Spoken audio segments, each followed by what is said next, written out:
Welcome to the EGC Marketing Podcast. We provide you with the latest digital marketing news, performance marketing tips, and creative problem-solving skills you need to stay resilient in our fast-changing world of marketing. Listen and learn how to get the edge over your competition and grow.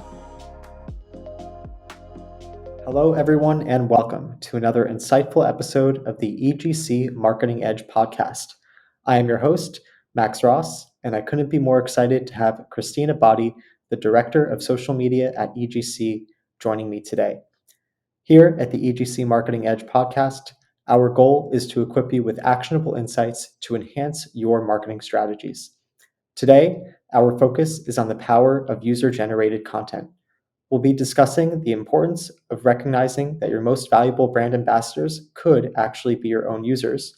We'll explore effective strategies to boost UGC through incentives like gifting or referral programs. And we'll also unveil the significance of building engaged communities and how they can contribute to customer retention and increase user engagement. Christina, it's great to have you with us. Hey, Max, it's great to be here. Thanks for the intro. Excited to talk more about UGC. Perfect. So we'll get right into it. So for those who aren't familiar, what exactly is UGC and how does it really help your brand? So UGC is user-generated content. Basically, this is any form of content. It could be a photo, video, text, a review, whatever, created by users or customers rather than the brand itself.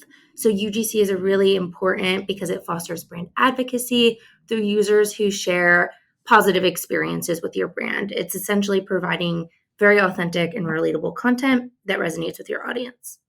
And I do realize, there is this notion that, they say organic recommendations are likely to be trusted more because, they come from an actual user. They're authentic in a sense, rather than a paid advertisement.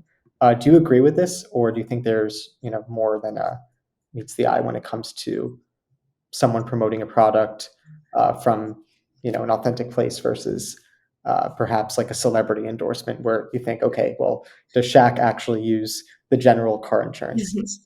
Exactly. Yeah. I think it's a tough line because I totally agree that I think real users' experiences kind of build that trust in the brand and build brand advocacy. But at the same time, someone like Shaq can get the eyeballs on it that like a regular Joe Schmo couldn't. So having a good mix of both celebrity endorsements and true user-generated content is the key, in my opinion. And when it comes to measuring UGC success, are there any key metrics that are, outside of the usual, perhaps metrics that we look at when we observe the success of a marketing campaign? Is there anything, beyond a conversion rate or perhaps an impression that might be unique to this category? Definitely sentiment, right? So if someone is speaking positively about your brand, you can always try and review your brand sentiment through social listening. So that's important, but also the amount of content that's coming in and having users interact with each other. So something like a private Facebook group really is a good way of having different types of people interact with each other, encourage each other, and also provide user-generated content for social media. So there isn't really a big KPI that I would really focus on other than fostering the community, and then you'll kind of see the growth trajectory as you see your followers grow. I'd love to piggyback on that and just talk about, the importance of community building, particularly, with the Facebook group that you mentioned. One of our clients, they're a healthcare client, specifically a diet company.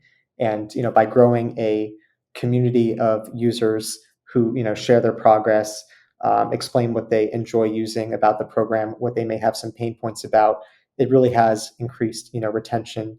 And it's really created some of our best ambassadors because, people are, I feel, more willing to share what they're feeling when they're in a community with like-minded people. So I'm just curious, are there any other instances aside from Facebook groups examples other than Facebook groups that you've seen help build these communities? Basically, how do you cultivate these communities where, people are likely to share their opinions and become ambassadors?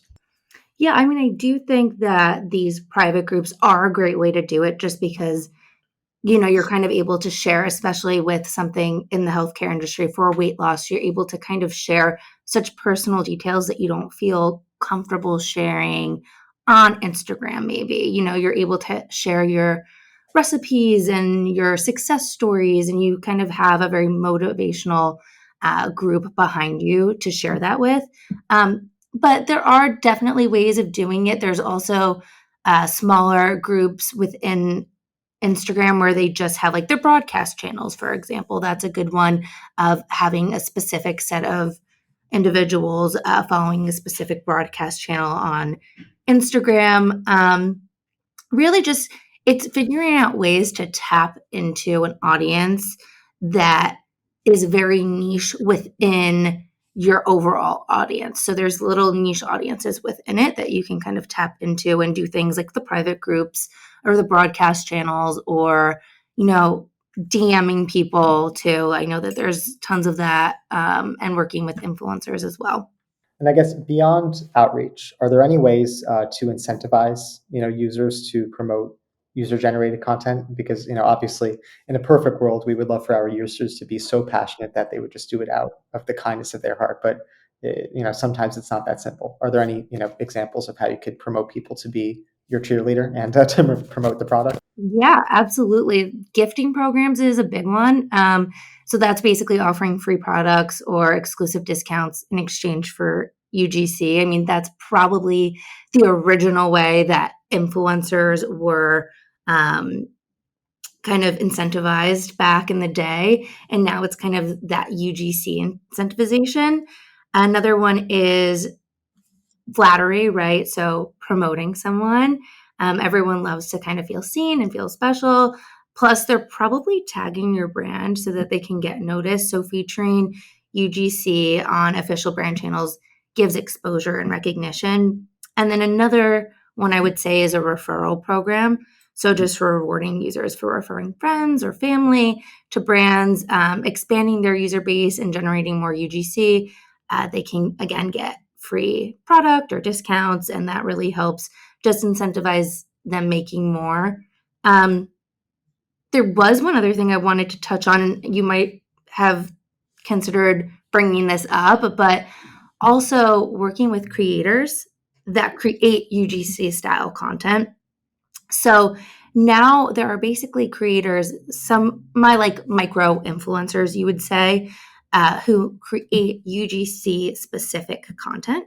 So they're basically not posting to their actual page. Usually they're creating content for the brand to post to their page to make it kind of seem like that lifestyle content that a micro influencer would post, and giving that kind of authentic look and feel that brands with big budgets might not be able to afford influencers can actually tap into these UGC creators. So it's an interesting way of kind of tapping an unused audience right now, or an unused market right now. And do you find that these, or rather just UGC content in general, UGC content's redundant, just UGC has a higher, perhaps like virality coefficient in that it's more likely to be shared, it's more likely to be clicked on than traditional content?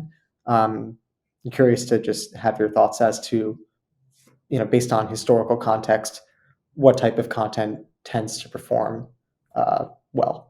Yeah, the more natural, the better. So I would say UGC is a great way to just really showcase something very natural, very authentic and real and raw, versus something that's over stylized, or something that might feel like an ad or feel a little bit too pushy that's coming from the brand. That UGC style content really kind of pushes a new direction. It doesn't feel like you're being marketed to, if that makes sense.